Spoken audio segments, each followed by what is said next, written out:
Hello and welcome to the lovely Kirsty Grant. Thank you for having me. You're very welcome. Kirsty is wearing our t-shirt for ASN Reform Scotland, and if you don't know, ASN Reform Scotland is a movement that has been recently set up. It's actually throughout the UK, but because we're governed under different governments for education, we have to have it specific to Scotland as well as England, Wales, etc, etc. So Kirsty is part of that movement, and I'm going to talk about that like once I speak to Kirsty about her own personal story, because obviously your personal story is the reason that you're part of ASN, and ASN Reform Scotland is massive just now because it's quite incredible what the mums, and it is all mums, isn't it? It's what the mums are doing to change policy in Scotland, and I'm fully 1,000,000% behind it, because my Wayne has just come out of primary school, and you know, if you're a mum, you'll know what it's like in primary schools with children that really should be getting more and the support that they deserve. It's what they deserve.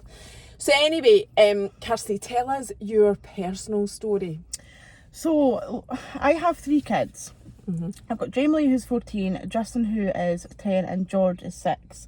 So it's my little one, George, who has autism, traits of ADHD, and also global development delay. So we had struggles throughout nursery. Nobody was listening to me when he was younger. You just know your child is a little bit different.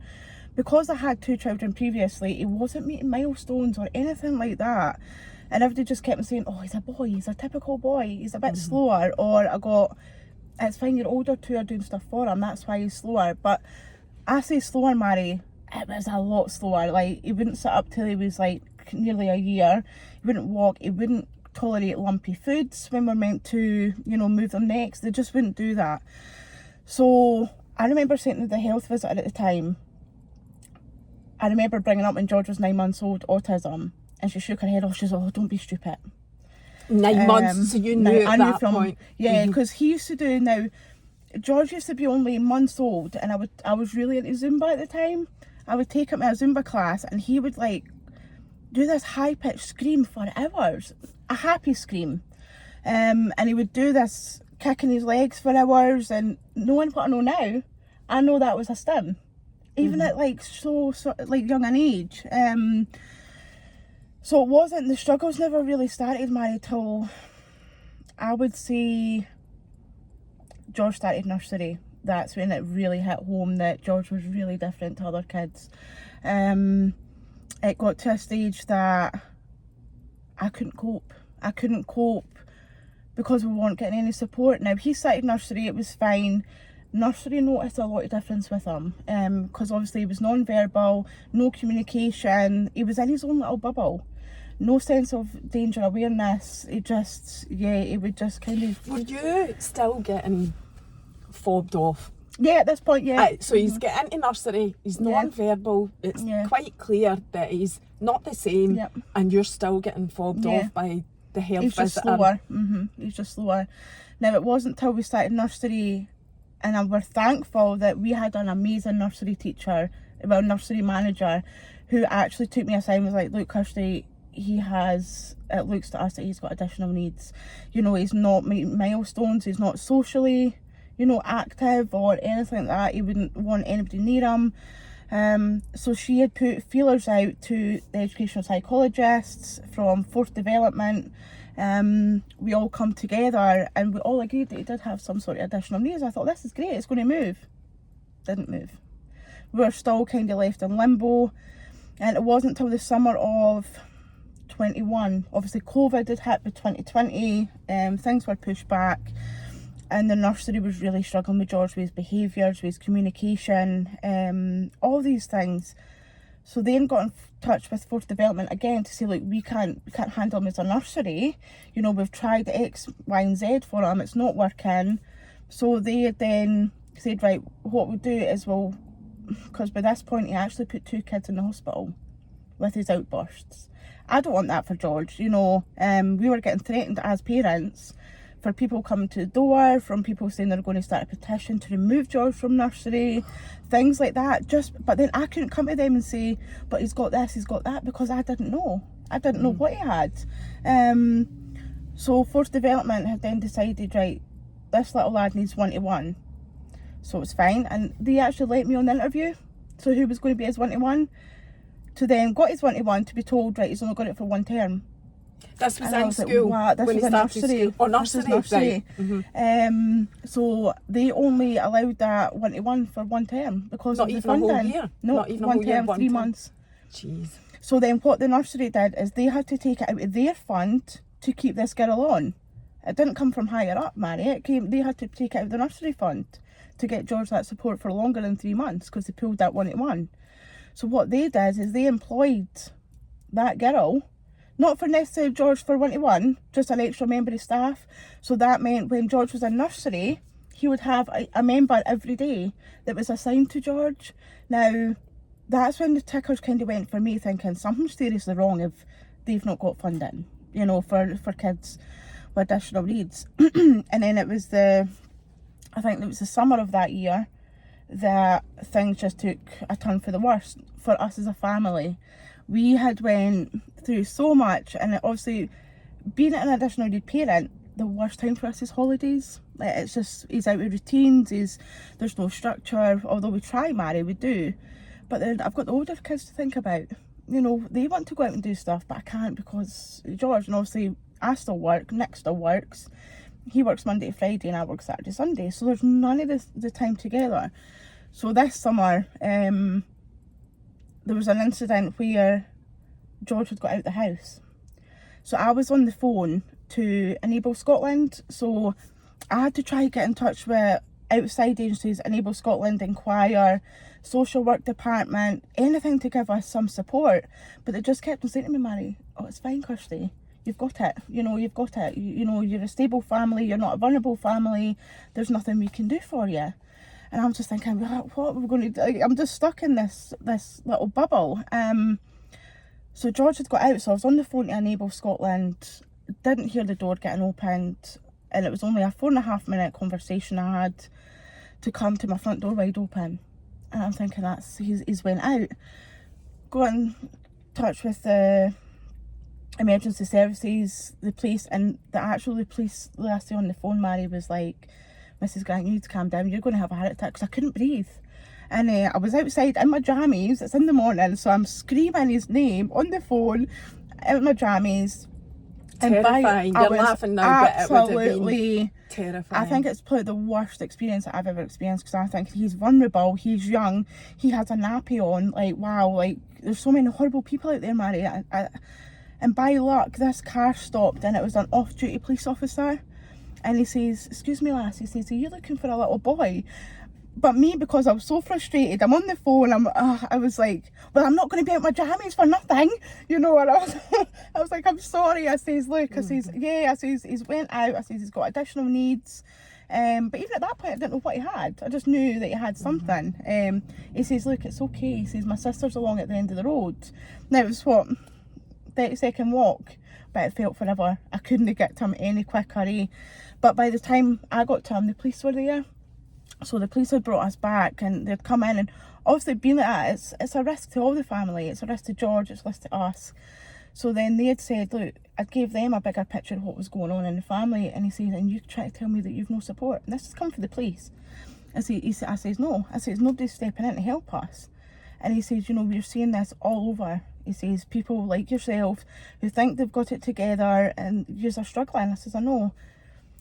So that was fine. And then I just wasn't right after that incident, Mary. I was having like fainting episodes. I wasn't eating properly. I wasn't sleeping. Which then resulted in me, I'm now under a cardiologist for my heart. Because that shook me so much that it affected me as a person. So I was signed off work, and I took a breakdown a week after that incident. I remember my husband had come in, and he actually was like, look, I'll let you get a shower, I'll take the kids out in the car. Great. And I remember being in the shower and just breaking down, like I couldn't feel my legs, they went completely numb. And I couldn't stop crying, and I knew then I needed to get help, because I was like, I didn't want to be here. I was like, I can't do it. I'm feeling the kids, I'm feeling my husband, I'm feeling George. Everything just went through my mind. So I'd come out the shower and I'd phoned George's nurse. She is amazing. And I explained to her what happened previously, what I was going through, like the heart problems, and she says, no, it's about time that you get support. Now, it just shows, Mary, if you speak to the appropriate people and somebody actually listens to you, because within a week I had an appointment with the paediatrician for George to start the assessments. So, and what age is he by this point? He was 4. He was 4. Mm-hmm. So it just but shows. Isn't it so heartbreaking and disappointing that it has to get to that point? That parent's got to get to breaking point before they step up and think, wow. I don't think there's a realisation generally out there of how difficult it is on the parents of the children with additional support needs. And like you say, you're getting threats of other parents. There's just zero understanding. I feel personally there's still too much judgment out there. People are still, you know, saying things about your child that, you know, just aren't true, but just not having empathy or sympathy or being ignorant, as you say, no knowledge. And it's a battle we're just at the start of it. That's what I think. And it's horrific. It is, because when I first started ASN Reform Scotland, after that situation, I was like, why? I wanted to be there for other parents. I didn't want to feel like how I felt. Like, I felt alone. I didn't have anybody to turn to, because additional needs didn't affect us as a family before George. I was naive to a lot of things. I remember being in supermarkets and hearing kids screaming and me thinking, oh, it's because they're not getting what they want. And it's totally not like that. It's not till you have a child that's very similar to these people that I used to think that they were just not getting what they wanted, that I kind of step back and go, wow, like, it's really, and now it's affecting us. But before I started the ASN, I had already Did you start created, it? No, I was just involved with it. Okay. But once it all went up, before it all started, I'd already made like a Facebook page for George, which is George's Voice, trying to connect with other parents. And see, to this day, Mary, I still class them as really close friends. You know, they could be in Glasgow, they could be in Aberdeen, they could be anywhere, but I come together because I don't want parents to feel like how I felt. I don't want parents to get to that point where you think you can't do it and you don't want to be here, because it does affect your mental health, being an ASN parent. Being a parent hard. affects your mental health. Never mind, I always think that, never mind, you know, throw in additional needs or any extra support. Like, I take my hat off to you. And I know also that it's a massive community online, and I know that you hold each other up. I know, I see that, and it's amazing. And it is also, I think, I'm sure everybody will agree, incredible that the Moz are doing this. Absolutely. Like, who better is there to fight for something like this than the mums that are living it day in, day out? I think that's what people don't realise as well, Mary. We're not politicians. We're not lawyers. You're we're just not fighting teachers. for what's we're just, right. So, I know that you're not. I know, but that is how policy changes. Yeah. It's not because some lawyer sitting in his office one day decides, I think we need to change. Exactly, it's that's us. not. It's the people at the coalface that's living and breathing it. Yeah. You're in the best position to change it anyway. Who knows better than you? Nobody. Yep. So, what's this situation just now in terms of your support? Are you still getting that support? Are you coping? What support are you getting as a mum? Well, at the moment, so George moving up to school was a massive, massive stress. When was that? So he's now in primary 2. Right, so that would be last year, 22. We thought, me, the nursery manager, thought, brilliant, we've got everything in place, let's do the transition. He got an early transition period, which was great. So for the 6 months leading up to going to school, he would have like weekly visits, and then it went to daily visits. I thought, this is great. And we met the PSAs. It's going to be in the classroom because George, obviously due to funding, can't get 1-to-1, although his paperwork stating that he thrives off 1-to-1. from support from an adult, but obviously funding. I got told at one of the meetings that he couldn't get the fund. If he did get the funding, it had to be taken from another child. I can't do that, Mary. I can't. Imagine saying that to you though. Yeah. Imagine anybody saying that. And I remember speaking about specialised provisions and things for George, and I used to just get told, "Oh, he's not at that stage," you know. I'm like, how do you know that when you've not really met him face to face? But anyway, going into school was really stressful. So thought we had everything in place. No, we didn't. Went into primary one, and none of the paperwork was put over to primary one. There was change of head teachers. It was just a lot of changes. So we had to start from scratch again. There was no child's plan, nothing. So I had to basically pull it all back and redo it, and that was stressful because I'm thinking, I've been here, I've done this, I've done these meetings, you know. And it wasn't even the nursery's fault because they'd done everything they could. It's just George got lost in the system somewhere from that whole transition. And the thing is, the reason I want to come back to you and your support, because I think it's really important to talk about you as well, because I think a lot of the time people do forget how hard it is for the parents. I've said this already, but it's important to say that up until, I don't know exactly what year it was, there was additional, or there was more additional support needs schools for children who needed additional support. When was it that they were closed because of funding getting taken away? Do you know? Or was it before George anyway? So I think you it only... was, I remember it happening. I just can't remember exactly what year it was. Because I think because they were wanting more children in the mainstream setting. Yeah, and they've just not put that support. They've put the children into the mainstream setting and given them zero support. To the point, there was a girl at the Glasgow ASN protest. I recorded it actually, or some of it. Can't remember her name. Charlie, I'm sure it was. She's not on social media, so I couldn't tag her. But she spoke, and she was actually like extremely emotional, understandably. And she was saying, so like you, she had 3 kids, I'm sure, and one of her kids was needing additional support needs. Was just put in, basically, from how I understood it and what I know from Lola's primary school, plonked in a primary school class just to tick that box off. This child is now in, but they're not fitting in. Made to put there, we can tick that box. This child is now in mainstream schooling. The box is ticked, and horrifyingly, the child is learning zero. Nothing. Because the child cannot cope with that setting like other children do. And that Wayne was coming home and saying to her mum, greeting, and the lassie was greeting, saying this, and I started to choke up. Mummy, I just want to read and write like my friend. You know, oh my God. Why are we failing? I could talk about this. Why are we failing children like that? Yeah, I mean, it's happening all over Scotland, all over the UK. It's happening because of the cuts that the bigger up boys are doing. I don't understand why they think those cuts are effective. No, because they're not. A child, because government don't want children no learning. That's part of European law. Every child is entitled to an education. That's not an education. It's not. That's surviving. That's not thriving. I'm not even in your shoes, and I'm so. But honestly, I could scream about it because it's just so unfair. Yeah, it is. And do you know what? That's why when I was given that opportunity to come involved with the ASN Reform Scotland, I'm not out there sorry to last, Mary. I'm not.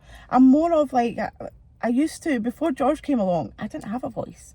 I just kept on like, even at the start of George's journey, I was a bit like, yes ma'am, no ma'am, I'll go what you guys think. But see now, Mary, I'll sit there and I'll go like, no, like that's not right. That won't work. We've tried that. It doesn't happen. You know, and I never used to be like that. So it's changed me as a person, having George. But it's what being a mum.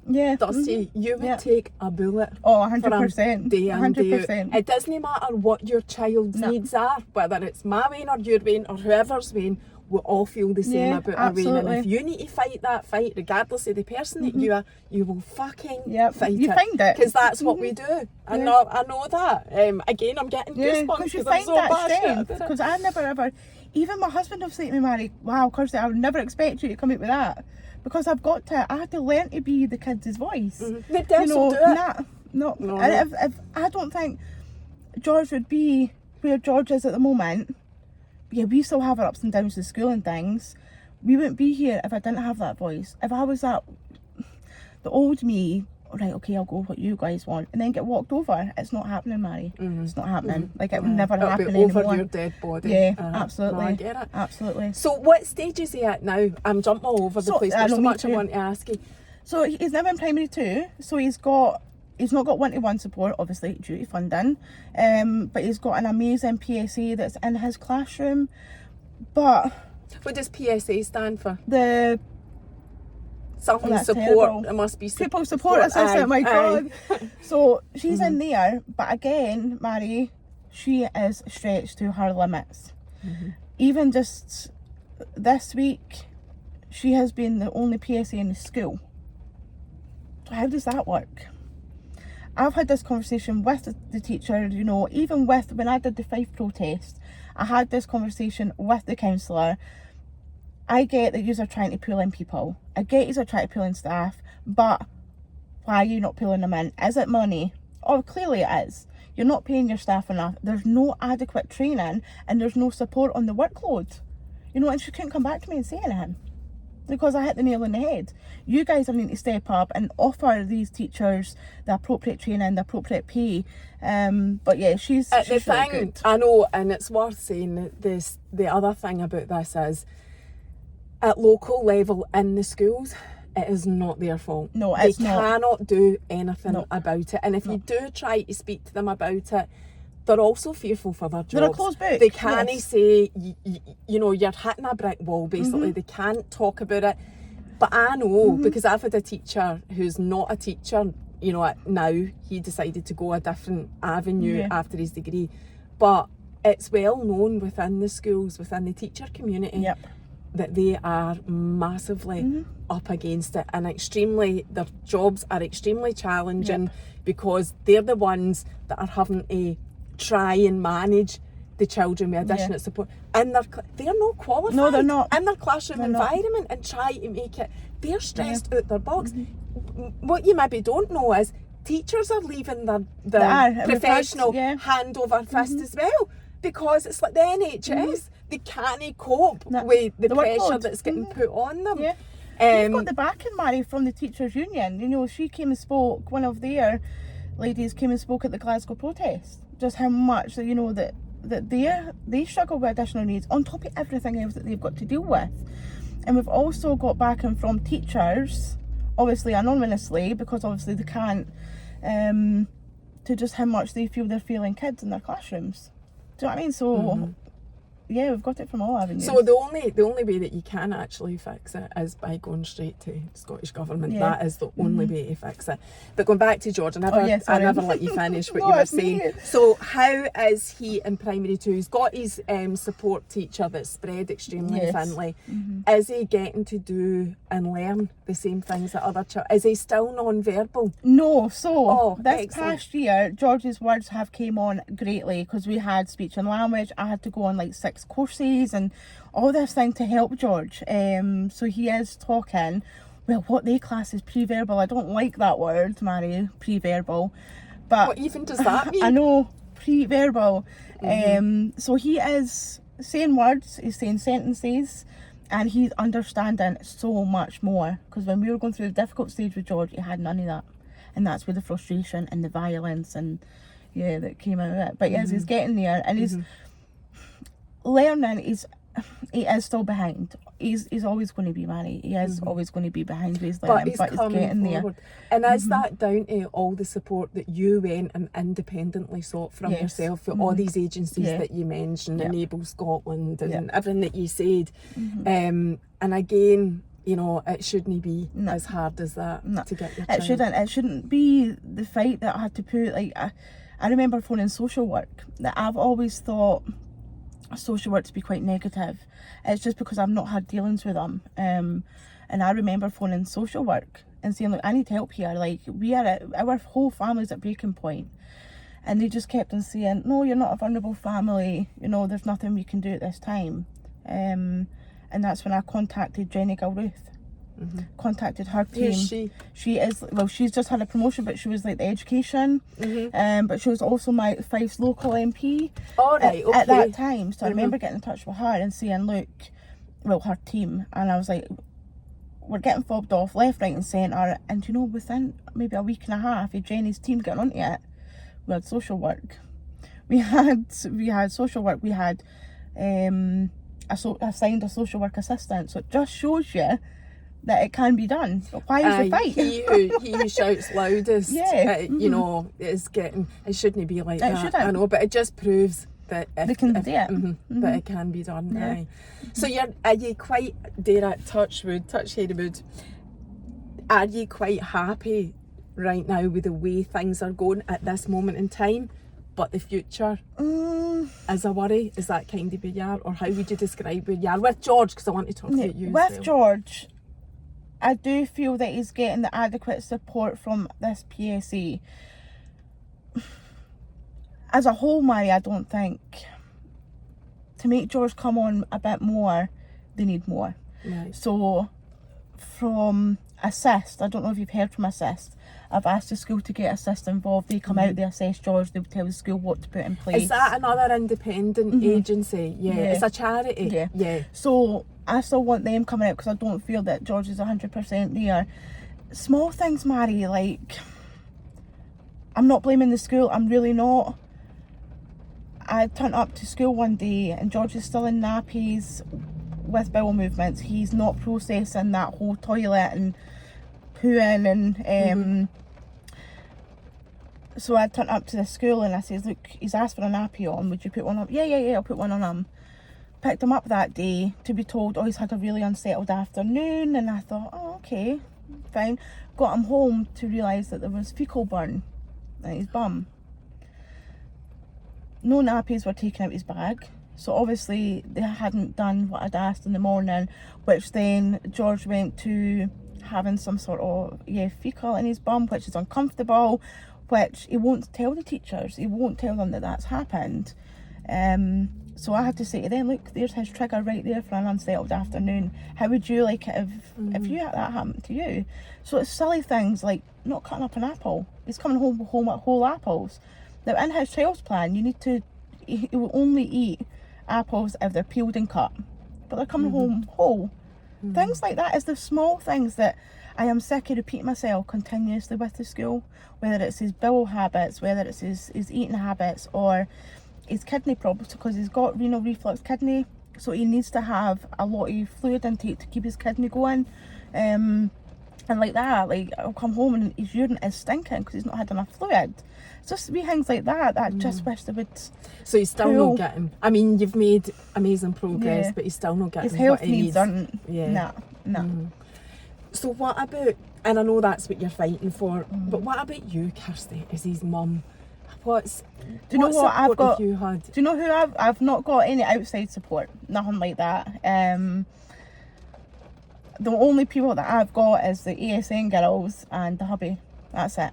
And that's all you've got. You've not got any charities or anything? There is one that I'd got in contact with, was Autism One Stop Shop. That's in Dysart. And they were really nice on the phone, but Mary, it's getting to things. It's getting to things, but at least I know they're there if I need be. But the ASN girls gives me so much support. So it's your community online. It is. And the whole community, the 3,500 of us that's on Facebook. Is that how many it is? Yeah. Is that the whole of the UK, or is that that's just Scotland? 3,500. That's insane. That's amazing. It's not come without its struggles. So, but no, I know. Nothing's straight, plain sailing. See, so let's talk about ASN and all the amazing work that they're doing and get that out there and spread awareness. I have shared it on my page loads of times, and I'll continue to share it. And I know you're going into the Scottish Parliament on my birthday, actually, next Wednesday. This won't go out till the, think about the we're in the 9th. November. Oh, is it the 9th? Is there somebody in on the 8th as well? No, is it the 9th? No, I'm just thinking about me and my birthday. No, the 9th of November, I think you're right, actually, now that you say that. Right, so what was I saying about that? How did you know that's what you would need to do? Who was like the drive? You don't need to like say specific names, but was there one driving force that went, right, this is what we need to do, and just you all got on board? There was. With it? There Right. was, and she's still in the group. She's our admin, and she just knew what we needed to get to that certain point of Parliament, councillors. How did she know that? I think she's got a lot of admin behind her, and she's done a lot of work. And the as well for it, past and stuff like that. That's insane. Yeah. So was that in Scotland, or was that the girl that started it like In down Scotland. south? In Scotland, Because yeah. it did start down south Yes, first, didn't yeah, the it? ASN Reform, So yeah. I think what happened, looking from an outsider looking in, was that the movement was created in England first, Yes. and then obviously there was all the parents from all the devolved countries got on board, Yes. and then realised, oh, actually, education is a devolved Absolutely, power, all over. and then you started it, It was, in Scotland, yeah, and that was it, which Because is we 100%, you know, even support the ASN Reform, you know, in England, because they have got so much it needs movement. to be I'm the so same. proud of them. Aye. I really am. Even Wales, they've smashed it. Everybody's smashed it. You know, but we'll still get comments, Mary, like, oh, why you're not as big as the ASN Reform? I'm like, Scotland's because not Scotland's as big. smaller. Aye. You know, we've got Aye. the same population as what London alone has, you know. So again, it doesn't come from, I think people, they don't judge, but they kind of expect the same from, you know, from other, you know, campaigns. And you have to remember, we're mums. We're mums, we're not, we get it wrong. We've got it wrong a few times, you know, we've had to step back and go, oh, we dealt with Made a that wrong. mistake, aye. Yeah, and we'll hold our hands up and admit to it. But yeah, I support every person that fights for their children, I support them 100%. 100%. So, I agree. What then happened? Just tell us how it all unfolded to the point of you're going to Parliament next week and what's actually happening then. So how did it unfold when So I also obviously started through TikTok. It was just mums off TikTok, and then we came together and we planned the protest on the 21st of June at Parliament in Edinburgh. Now the admin and our members are just phenomenal. They're on it with emails. So what they had done is they had contacted a councillor from Parliament, which then got us the invite into Parliament. So that's how all that came about, is knowing who to go to. I'm shy at all That's that, Mary. amazing. Like, I'm alright with socials. See, when it comes to emails, I'm horrendous, because I will write how I talk, and it's not very professionally. No, but if you get your point across, Yeah. I don't think it really matters. If you can say what you need to say, that's all that matters. So this person just knew who to contact Yeah, in there was a couple Parliament. of them, yeah, that So just knew. are Scottish Parliament, well, I don't know what to say, is it Scottish Government or Scottish Parliament? Are they I call it supporting government. you? So are the Scottish Government supporting Do you know, we have That's got very so much support from councillors in Parliament. We have. We've got Pamela Glancy, who is a disabled councillor, who she had problems growing up in education. So it's not even just like, it's going way back, Mary, to even when she was at school. You know, so we have got so much support from the government, you know, from councillors who wants to then challenge the bigger up boys for us. So yeah, we've So got this so is much how support. you do it, right? Yeah. So what is the end goal? What is it you're actually, I'm going to speak to you about what's happening in Parliament next week, but what is the end goal? What is it you want to achieve? Like, have you got that defined? Yes. Right. So we have got aims. So what we want as a campaign is for every child in Scotland to get the education that not only they deserve, but what they're capable for. Why should they shouldn't have to fit into one, you know, curriculum, whatever you call it. They don't though. They don't fit into it. No, That's they the don't. problem. And I don't that's the understand how problem. they don't realise No. it. Because it's the European human rights Yeah, law for that education, we are not achieving No, that. In we are my not. opinion, that it's not. We're not. The boxes are being ticked wrongly because we're not Make them actually look good. achieving it. And see, I think as well, the aim is for every child is entitled to a full-time education. So the government can come back at us and say, but we've put, they'll give us a big figure. Like you'll see it on the reports, massive 8 to 7 billion or whatever it is into education, but it's still not enough then. Why are kids being pulled out of mainstreams to get homeschooled? Why are parents giving up work to homeschool their child? Why is kids only in 2-3 hours a week? Why is there, personally, I know a girl at George's school, their little boy is 70% blind, but he's only got support for 12 hours a week. Like, what? Why is that? So that's the challenge. Is we want to have every child in school to get that, and we want, you know, like your teachers to have adequate training. We want more specialised provisions. That's not, Mary, I'm not saying every child with autism needs to be in a special No, school, we know that. like, We know it's a spectrum. It's not just about autism. No, it's not it's a just whole about bigger, those. It's the individual needs of, you know, the GIFEC model. Is that what they call it? Yeah. It's allegedly about the individual needs of the Do you know child. what I say for the GIFEC? It's getting it right for every counsellor. That's not for every child. It's not. Aye. And that, I mean, I laugh every time I see that. And it's it isn't a reflection on the teachers. No, I it's can't not. stress that No, enough. it's not. It's again something that looks wonderful on paper. It is not reality. Yeah. It is not happening, and we're not getting it right for every We're child. not. So let's not pretend that that's our model that we work by in Scotland, because it isn't. No. And I sound like I'm pure ripping into the Scottish Government here. I'm no, that's not what I'm doing. No. It's just for education. Yeah. We've not got it right. No. And we need as well, like, we're fighting for it as well, as an early intervention. See this whole wait and see. It doesn't work. If the child is showing traits of additional needs, step in and step up. You know, don't just let them, we'll just wait and see how it goes. Do you know what I mean? Because the time has passed and it comes to a point of, it's a wee bit too late in the Yes. day now. And there's also that risk to get to a point where it is too late Yeah. and there's nothing that can be done. No. People have asked me, how did George get diagnosed so early? I never gave up. I phoned the paediatrician daily. I emailed George's support daily. They must have been thinking, get her off my case. I was just I fire in my belly. I fire in my belly and just like, no, like, why you not getting back to me? Like, and I would send out emails and CC people into it, whether it was Jenny Gilruth's team, whether it was the education psychologist, and I would always keep a paper trail of everything. I would hardly ever speak on the phone. Have you been involved with the ASN movement right from the very beginning as well? Yeah. That must help you. That must be good for your soul, 100%, Kirsty. The 100%. fact that you feel and you are Yeah. making a difference to the whole of education for Scotland, because it's not, as far as, you know, it's gone so far. You're in the Scottish Parliament next week. Yeah. It's not going to stop there. It's not. We've got so much plans for next year. It's unbelievable, Mary. So much plans. I'm so proud of the Scottish Moss. So, see, you were saying, like, so the ultimate goal is getting it right for every child, not just saying it but meaning it. Yeah.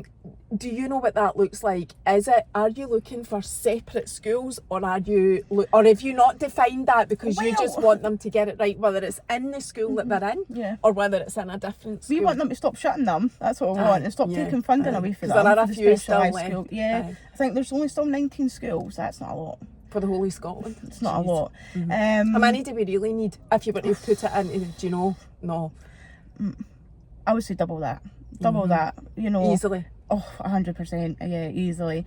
But I think if our children are going into mainstream, they need to have adequate support.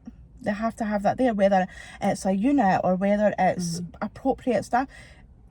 PSAs aren't really trained for it, and they're not. A one-day course isn't enough, you know. And if you get what you want, I suppose the future discussions, agreements and plans will be, what does that look like? Because it's funding. It starts off with funding. You get granted your funding, and then it's, right, so how do we make best use of that? Because maybe opening new schools isn't actually the best use of the money. And you just mentioned a word there that I hadn't even thought of, unit. You can have sub-units within the mainstream where children with additional needs get the support that they need. Like George's school, it's all open plan, Mary, which isn't great for George because he will wander. He does wander.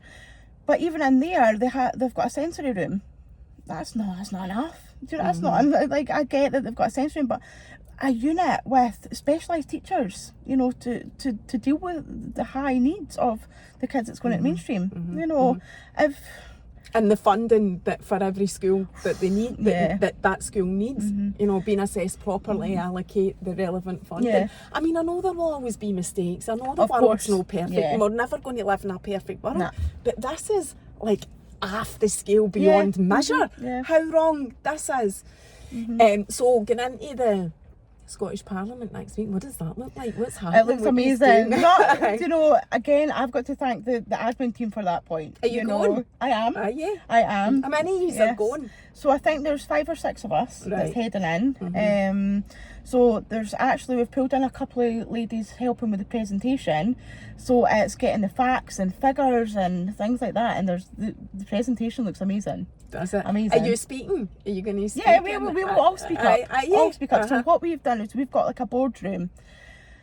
The councillor that's supporting us has put invites to all of the MPs, MSPs to come and meet with us. So the presentation's in the background when they're speaking to us. So yeah, That's insane. And are you getting press coverage and We whatever? will be, yes, Aye, so we will it'll be on the news Yeah. probably as well, because you're always on the news when you have a protest and whatever. So what's the next step after that? Do you know? Well, as I say, we have got so much planned for next year. So it's about growing, Mary, the community. Although we have got a big community, it's growing because we're still getting people at protests coming up and saying, "Oh, I never heard about you guys." So we just need to get a wee bit more Keep getting out there, your voice out and there. also we are planning to go like teach and learn. So going into community centres, going in across Scotland, going into schools across Scotland to speak to pupils, teachers, parents about who we are and what we're doing. And we've also got a big Christmas giveaway coming.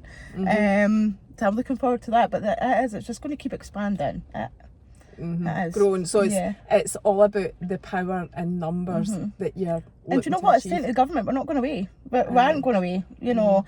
Oh, it's only going to get bigger. Yeah. The more publicity and the more people know, the more parents, Yeah. you know, that are going to come forward and as you know, as more children go to school and Yeah, they yeah. realise how horrendous it is. I mean, I don't have a child with ASN needs, right? But I think it's really important for parents in primary schools with children with non-special to be supporting this as well, because Well, it's that's not it. It's fair on affecting them. Aye, and I can't understand why you've not got more of those parents as well, because Yeah. I know how that affects, you know, all the children. It's about all the children. It's because not even with just George, when he has a meltdown in school, that affects other people. It affects my children that's still in that school. They hear George. Do you know what I mean? So it doesn't help Justin. And also, if there's a child got hurt by George, I'm not going to be that parent and say, "Oh, but he's autistic." Like, no, like I am sorry for anybody that George is hurt. Like I am,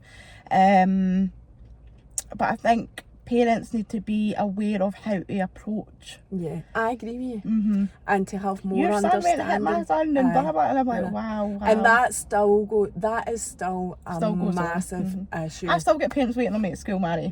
Oh dear. Do you know what I mean? Oh. But now I've got this. I'm not saying I'm hard-hearted, because I'm not. I've got the biggest heart.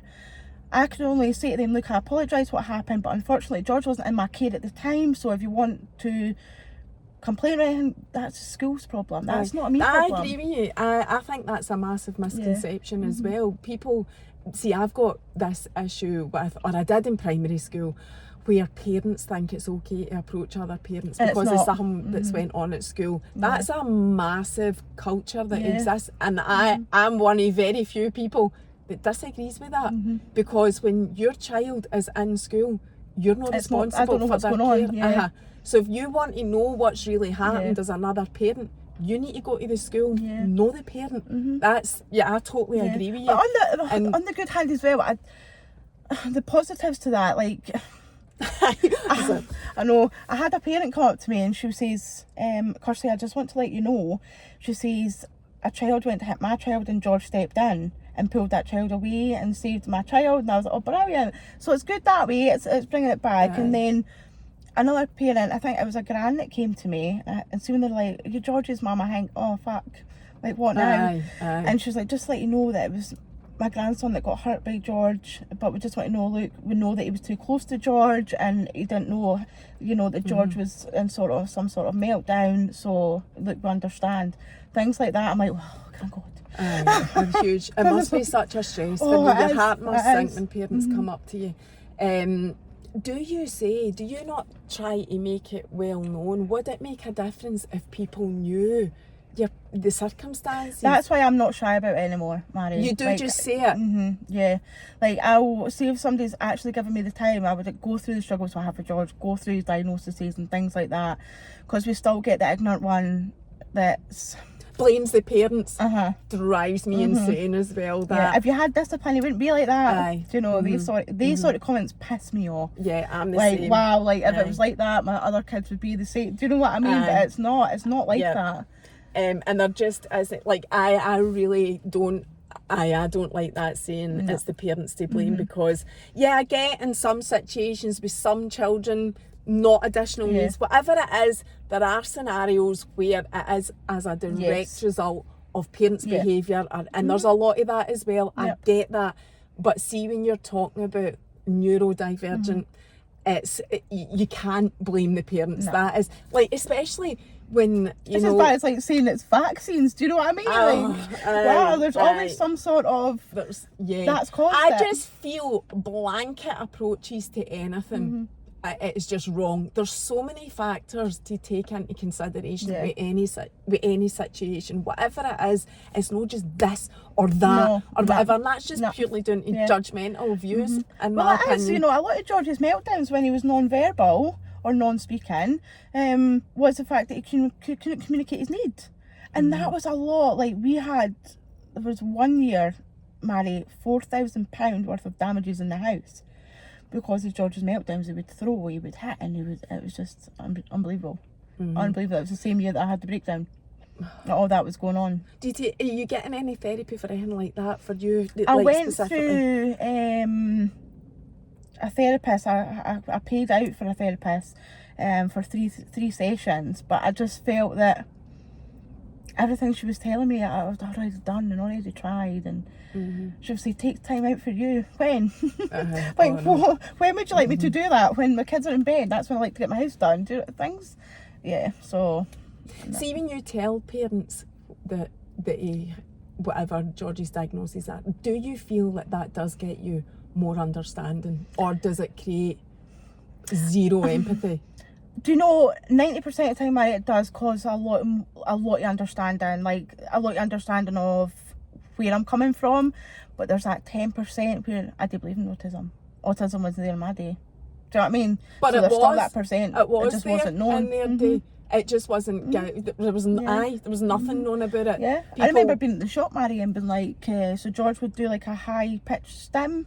Did it for God knows how long. And I remember this old guy coming at me, nudging my shoulder when George was in the trolley. When I was doing the shopping, see, Maddie, he would have been pitting vitamins free.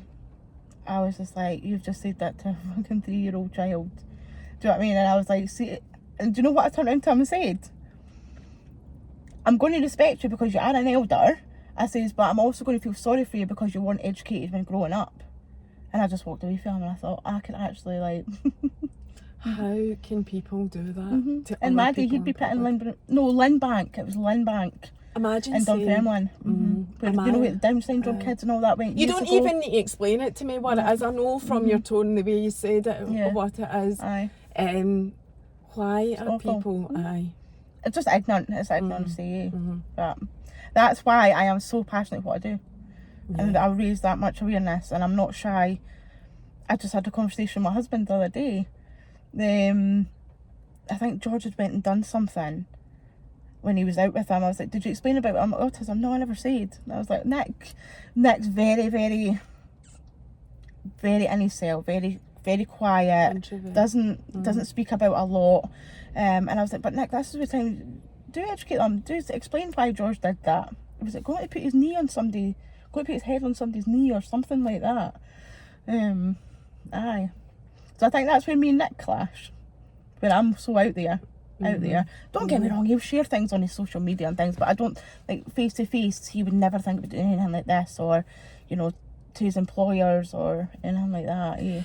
And you know, I think a lot of that also comes down to, though, like, dads are very different. They are, you know, and I hate saying stuff like that, but it is, and you know, in a typical kind of family, it's the mum who is out there.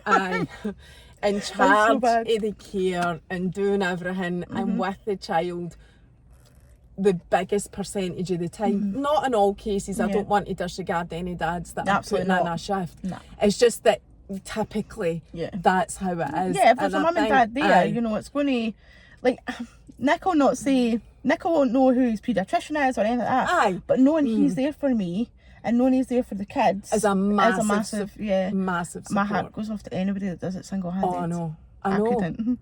I couldn't.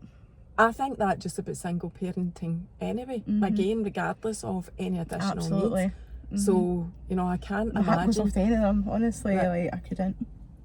Couldn't. So, is there anything else that you want to say on this podcast, Kirsty? I feel I have asked everything and said everything that I wanted to say. I've got right on my high horse about it. I know that you know that I'll share anything you want me to share in terms of raising profile and you know, helping the campaign, supporting, etc. I've always been on board with it since day one. Is there anything else that you want to get out there? Do you know, it's actually just a little bit more understanding from people. You know, around general the public. Yes, you know, is maybe taking a step back if you're out and seeing a child having a meltdown. You know, don't judge a book by its cover.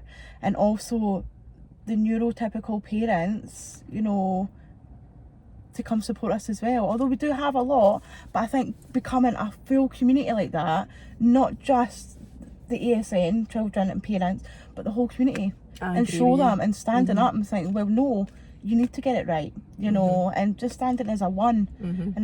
And maybe rather than so here's the thing, maybe if you're a neurotypical parent and you're feeling that enough's not getting done at the school with perhaps a child that's in your child's class that has additional support needs, and you're raging because X, Y and Z is happening to your child, why don't you join the movement and help campaign for change in education in Scotland? Because that's what we're needing. But it's just absolutely. We just want to be a one, a community one, but it's not us and them, we want to be a one, and we want to make positive changes for every child in Scotland. You know, it's not just about George, it's about the whole. It's about all the children. Whole lot. Hats off to you. You're an absolutely amazing woman. And I'm not going anywhere. I know, and I'm glad that you're not going anywhere, and I'm super proud to be. Don't get me wrong, Mary, I've had my moments. Oh, I know. Where I was like, wow, like I have to take a step back here because I didn't realise just how much work it was. I didn't. I can't imagine. It must be. You know, it's amazing. I'm so proud, honestly, the ASN Community Reform Scotland, what you've done. It's just makes me so proud to be a Scottish mom. Yeah, absolutely. I'm behind you 100%. No, thank you so much. Thank you for coming and sharing all that with us. We'll keep up to date with everything that's going on and support you. Yep. Thanks. Thank you. Bye.